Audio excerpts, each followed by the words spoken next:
Eletromagnetismo. A vida no campo. Na Lua, um astronauta é protegido do ambiente hostil por uma roupa espacial projetada cuidadosamente. Ele não precisa se preocupar com o vácuo no espaço ou com as temperaturas extremas da Lua.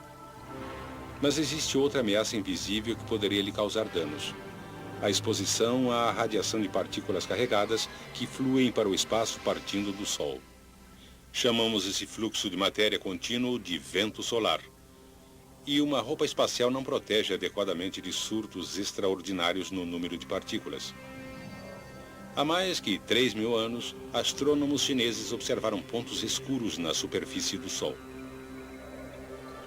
Hoje sabemos que esses pontos são de fato zonas de intensa atividade magnética. Manchas solares como esta geram outras atividades solares como labaredas e protuberâncias, penachos escaldantes de gás brilhante que às vezes chegam a mais de 150.000 quilômetros acima da superfície do Sol, ou 12 vezes o diâmetro da Terra. Cada erupção solar maciça impele um surto adicional de partículas carregadas para o espaço.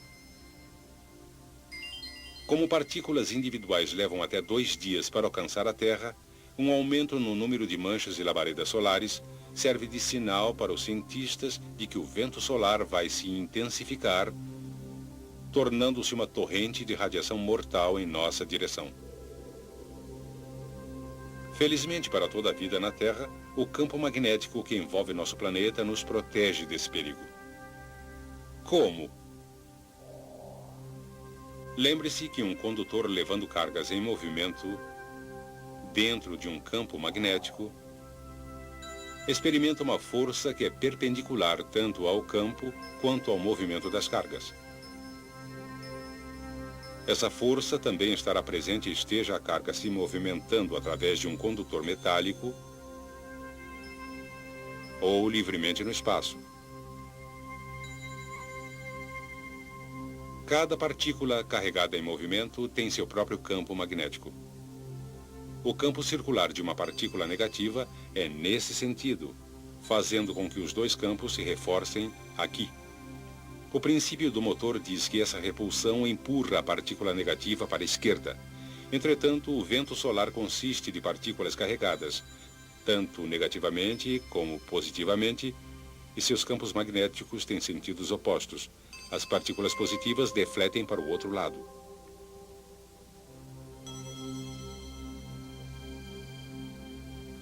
Assim, quando o vento solar encontra o campo magnético da Terra, as partículas carregadas tendem a se separar, com as partículas carregadas negativamente sendo defletidas ao redor de um lado da Terra e as partículas carregadas positivamente ao redor do outro lado. O resultado é que a maioria das partículas é defletida e nunca chega até a superfície. Mas nem todas as partículas escapam com tanta facilidade.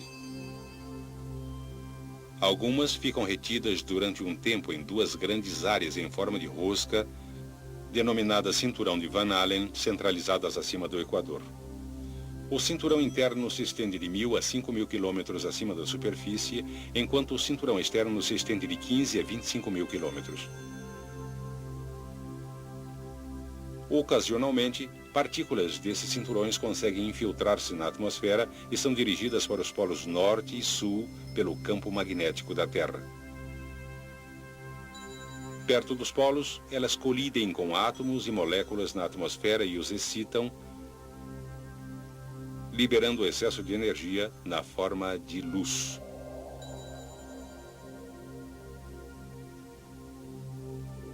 No norte, a luz pálida resultante é denominada aurora boreal ou luzes do norte.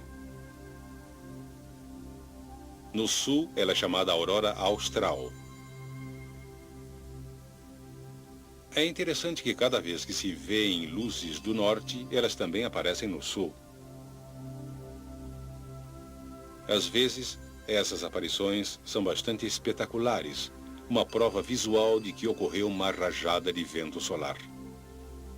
Essas rajadas, que são consequência de manchas solares e outras atividades do Sol, ocorrem em ciclos. Diz uma teoria que, durante períodos de atividade solar muito pequena, as geleiras avançam e a sobrevivência de plantas e animais fica ameaçada. Mas, em seguida, com o retorno de grande atividade solar, as geleiras regridem e a vida floresce em clima mais favorável. Até agora discutimos os resultados das flutuações magnéticas solares. Em toda a sua história, a Terra passou por flutuações periódicas em seu próprio campo magnético. Os geofísicos acreditam que o campo magnético da Terra é realmente produzido por movimentos complexos de cargas no interior do núcleo fundido do planeta.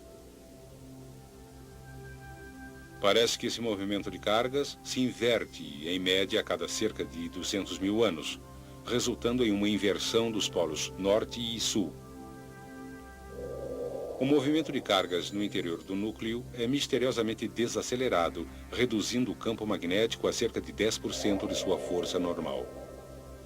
Com um campo magnético muito enfraquecido, o vento solar não deflete mais ao redor da Terra, e assim as partículas carregadas caem como chuva na superfície. Isto pode romper o material genético no interior de células vivas. O efeito mutante subsequente pode ser o responsável pela extinção repentina de muitas plantas e animais e a aparição de espécies completamente novas.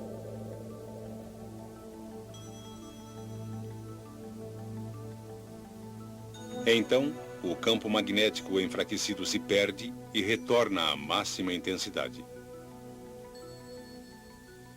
Algumas poucas espécies realmente se desenvolveram com a capacidade extraordinária de tirar partido do campo magnético da Terra. Por exemplo, usam o Sol para a navegação. A facilidade com que elas viajam em dias em que o Sol não aparece é menos conhecida. Entretanto, experiências em que pombas receberam protetores de orelhas contendo minúsculos ímãs mostraram que em dias nublados, quando não podiam depender do sol para a navegação, elas logo se desorientaram. Quando os protetores foram retirados, essas mesmas aves logo se recuperaram e facilmente chegaram ao seu destino.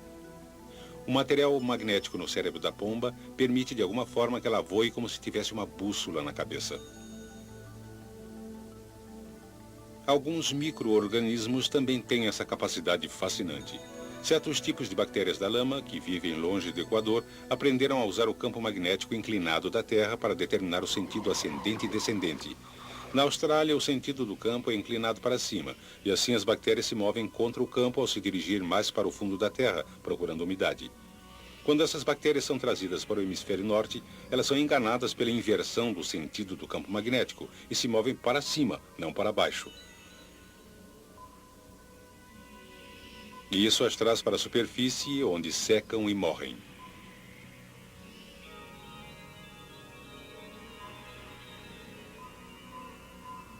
Foi a presença de um campo magnético que ajudou a Terra a se tornar um planeta agradável para seres humanos e outros organismos.